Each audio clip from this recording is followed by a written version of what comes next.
Good evening, Africa. Tonight, Sudan is breathing a sigh of relief after it was removed from the list of Muslim-majority countries slapped with travel restrictions to the U.S.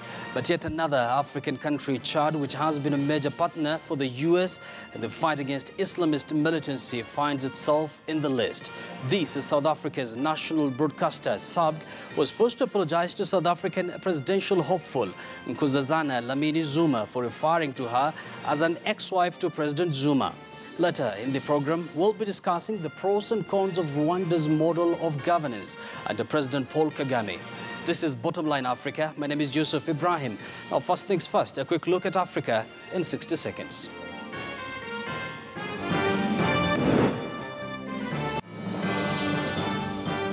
Kenyan authorities are trading barbs over decision by CAF to bar the country from hosting a regional tournament. France opens an inquiry into a banking giant BNP of its role in the 1994 genocide against the Tutsis in Rwanda. Former AU Commission Chair Dlamini Zuma launches her campaign to take over from her former husband, President Jacob Zuma.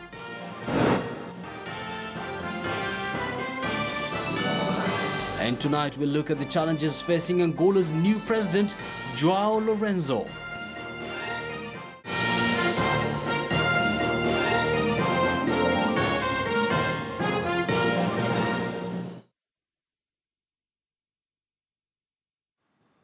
Welcome once again. If you're just joining us, the program begins right now. This is Bottomline Africa, right here on KTN News. Now, on our Twitter poll tonight, we are asking you, do you believe the Rwandan governance model under President Kagame is sustainable?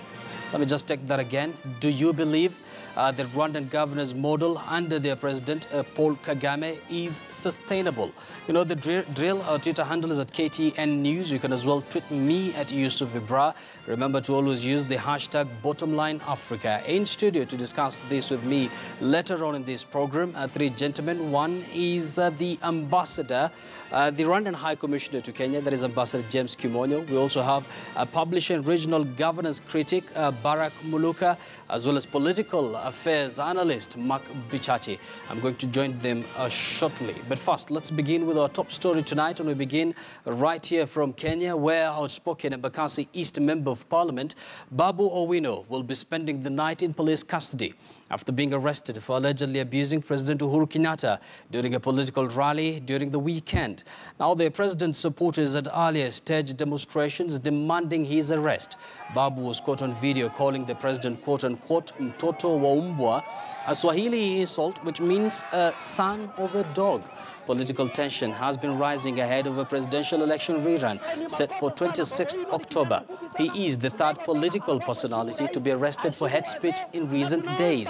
Earlier this month, former Machakos Senator Johnston Muthama and Gatundu South Member of Parliament Moses Kuria were arrested and charged for hate speech. Haki itendeke. Kila mtu aheshimu rais wetu, the founding father of this nation. Wasee wapatiwe heshima. Hiyo maneno alisema si ya mheshimiwa, kwa sababu hakuna mheshimiwa huwa anaongea maneno kama hayo. Hayo ni maneno inaonyesha ya kwamba yeye ni mkora, ni mtu ambaye hana heshima kwa mama yake ambaye alimzaa, hana heshima kwa wamama, na hata hana heshima kwa viongozi.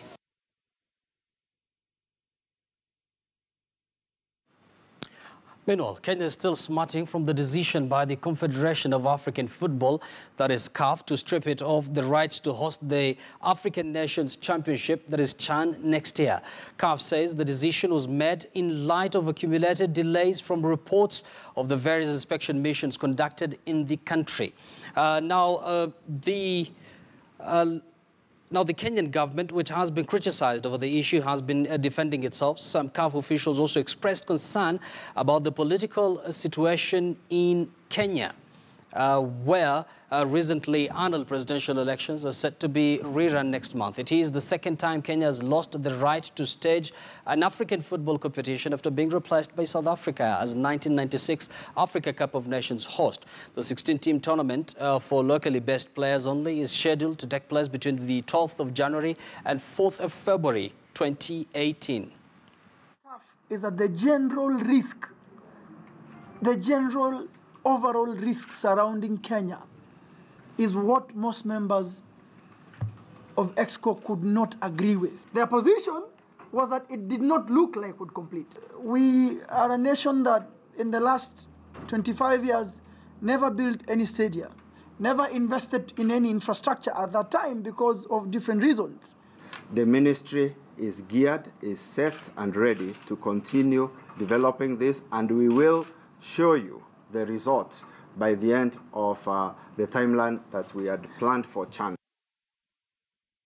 Of course, there is a topic that has been trending in Kenya yesterday and the better part of today after Kenya was stripped, the right of hosting that competition.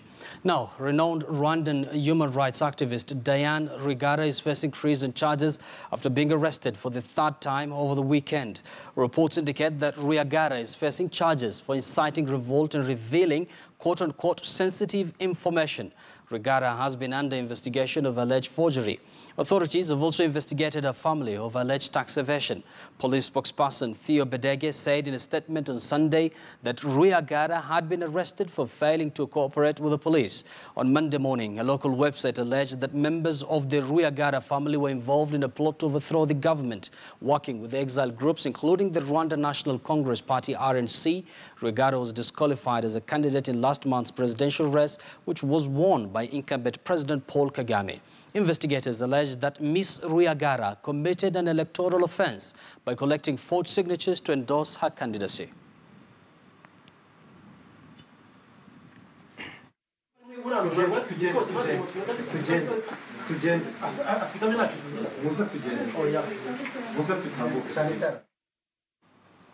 Remember, we have the Rwandan High Commissioner to Kenya, Ambassador James Kimonian, is going to tell us more about that.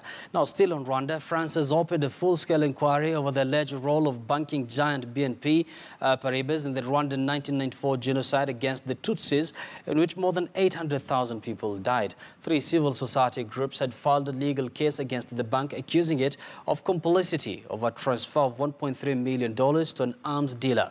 The money was used to purchase weapons in violation of a UN arms embargo. The Hutu colonel who received the arms, Theonese Bogosora, is serving a 35-year sentence for crimes against humanity.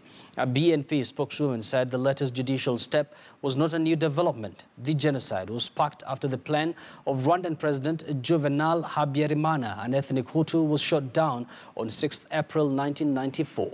Hutu militias then massacred members of the minority Tutsi ethnic group over the course of 100 days.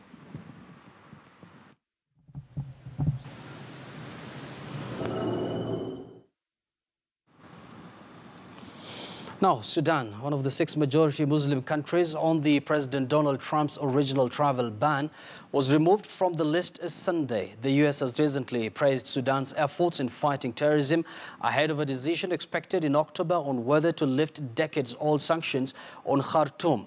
Sudan, one of the 6 majority Muslim countries on the original travel ban, was removed from the list. Of full bans were newly placed, of course, on nationals from Chad and North Korea, and extended for 5 countries on the original list, that is Iran, Libya, Somalia, Syria and Yemen. The new restrictions replace an expiring 90-day measure that had locked Trump in political and legal battles since he took office in January. I think this decision is no doubt in the best interest of Sudan. I think it will be followed by other positive decisions with regard to Sudan.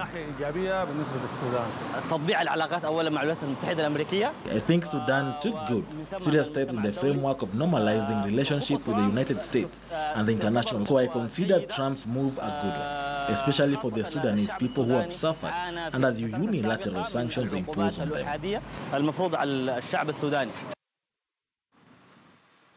Now, the former wife of South African President Jacob Zuma, Nkosazana Dlamini Zuma, held her first campaign rally in Harding, South Africa for the presidency of the African National Congress ANC party after she was reappointed to parliament. Kitted out in ANC regalia, Dlamini Zuma was accompanied by ANC KwaZulu-Natal chairman Sile Zikalala and her campaign manager Carl Nihoz.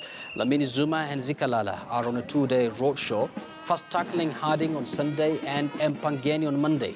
The hall was packed with ANC Women's League members, mostly sporting NDZ for President t-shirts.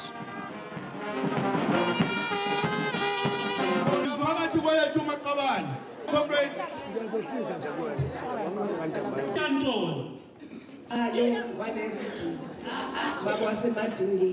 I'm proud to say that we want a female president to be our next president. Our region is highly contested.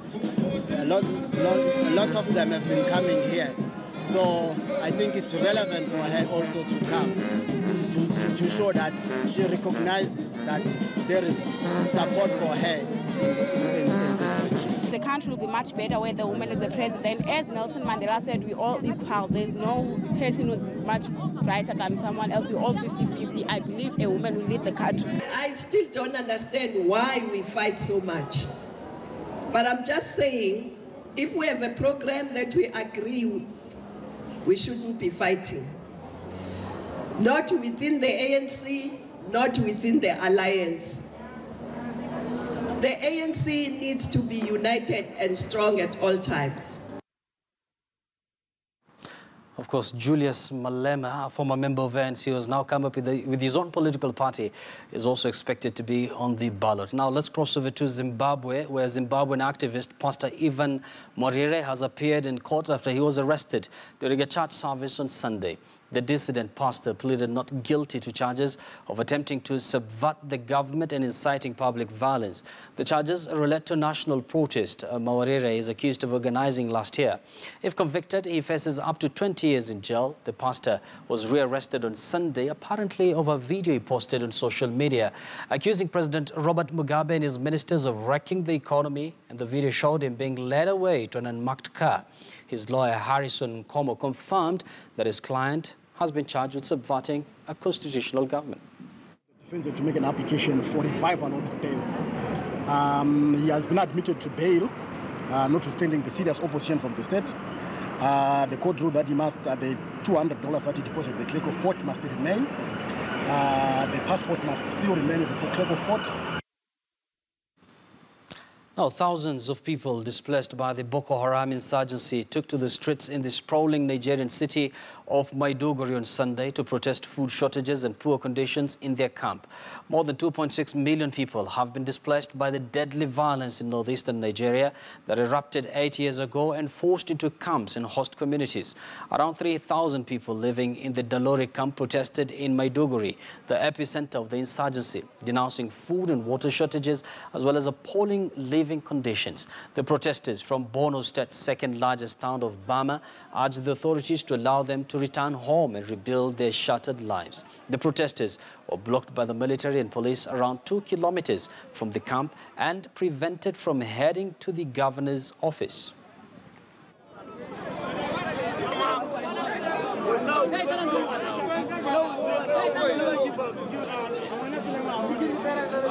We are sick and tired of this politics. We want to go back to our locality. We was been paying rent, like myself, I was been paying 130,000 every year. Now I went into 4 years. Food trouble, disease that are killing our father and mothers. We don't get everything. Just government, you see us, we are dying about the terrorism. See, I like to go Bama now. Well, over to some developments in Congo, where Congolese President Joseph Kabila told the United Nations General Assembly that he will ensure those responsible for killing 2 UN investigators earlier this year will be punished. Michael Sharp, an American WHO coordinator, was a coordinator of an independent sanctions monitoring group, and Zaida Catalan, a Swede, were killed in central Congo on March 12 while carrying out investigations for a report to the UN Security Council. Kabila also said the Democratic Republic of Congo was moving towards credible, transparent and peaceful election.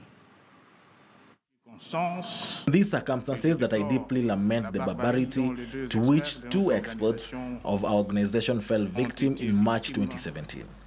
We are determined to ensure that the light is shed on the exact circumstances of this crime, and to ensure that these horrendous acts, as well as those to which our own countrymen fell victim, will not remain unpunished. This is exactly what happened to public court processes have been working towards for several weeks now following the arrest of majority of the suspects of these crimes. Ne reste pas vu Given the advances that have been made, I can confirm that we are most certainly moving towards credible, transparent, and peaceful elections. This is an irreversible process, and this all is and should be taking place without external dictates or interference. To true friends of my country, I ask you to provide sincere support for the electoral process in my country. Now, Ivorian Special Forces participate in military exercise in Abidjan, preparing for possible terrorist attacks and hostage situations. Now, the training comes as a decade-long maritime dispute between Ghana and Ivory Coast over control of an offshore region which is rich in oil was settled in favor of Ghana. Now, the International Tribunal for the Law of the Sea has drawn an ocean boundary that gives Ghana most of the disputed territory. Tallow oil first pumped crude from Ghana's Jubilee oil field in 2010. George Casanova from Tallow has been telling the, BBC's Russell Padmore that the ruling gives the company a green light to develop the TEN project.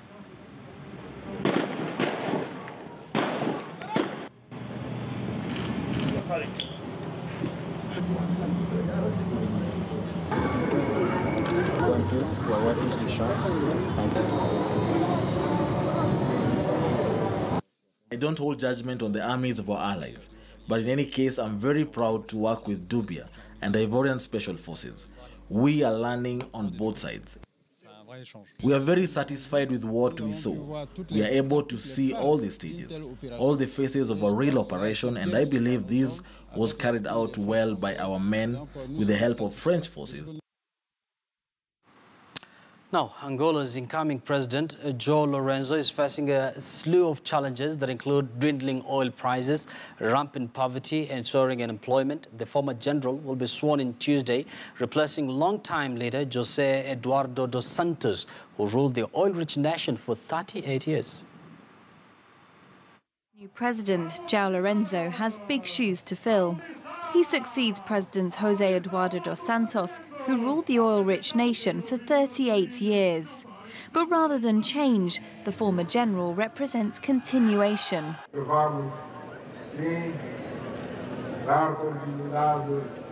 We are going to continue the work begun by Agostinho Neto in the past.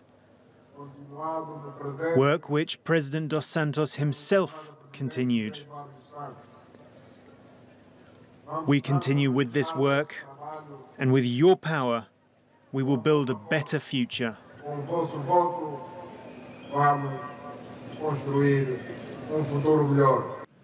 As a young man, Lourenço fought against Portugal's rule of Angola and studied in the Soviet Union. He became political chief of the armed wing of Angola's ruling MPLA and rose quickly through the party's hierarchy. But Lourenço's power is limited because dos Santos and his family will keep a firm grip on the party and economy. The president basically privatized the state in favor of his family, a few cronies. For these individuals, it's all about having the country's resources at their disposal to have the same lifestyle as the richest people in the world have, with no care for what happens to the people. The new president has vowed to boost foreign investment and bring an economic miracle to the millions of Angolans who live below the poverty line. But he faces huge challenges. Angola is a country in a huge hole. The crisis is deep.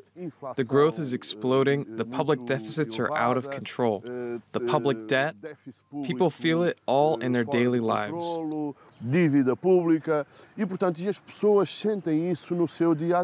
But with dos Santos' daughter at the head of Angola's state oil company and the ageing former president pulling strings behind the scenes, there's little prospect of change in one of the most unequal countries in the world.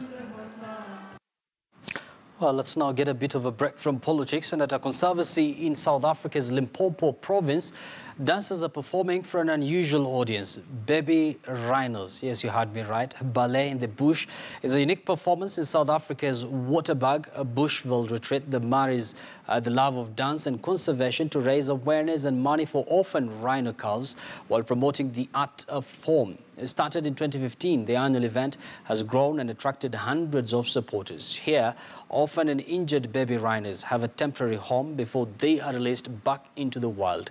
The rhino orphanage was created specially for baby rhinos orphaned as a consequence of the ongoing poaching crisis in the country.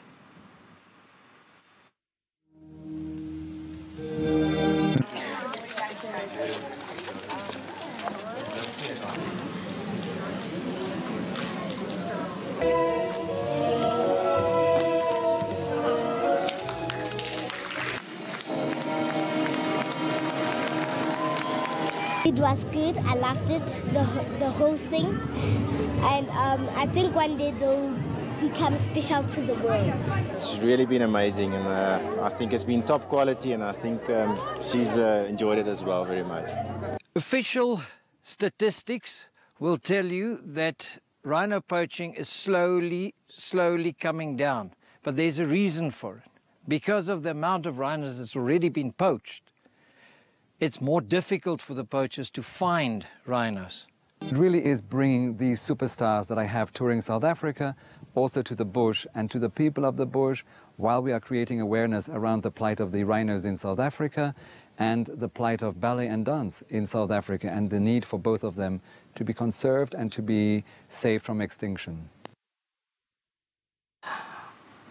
Let's hope the little rhinos, they enjoyed the performance. That story takes us to a very short break, but when we come back, we'll have that conversation about Rwanda and Rwanda's democracy and Paul Kagame. Earlier, the Twitter poll, we did ask you if you believe the Rwandan governor's model under President Kagame is sustainable. I'm going to read some of your feedback within this program, and remember, that is going to form the basis of our discussion tonight. But as we go for that break, let's also look at Events Africa.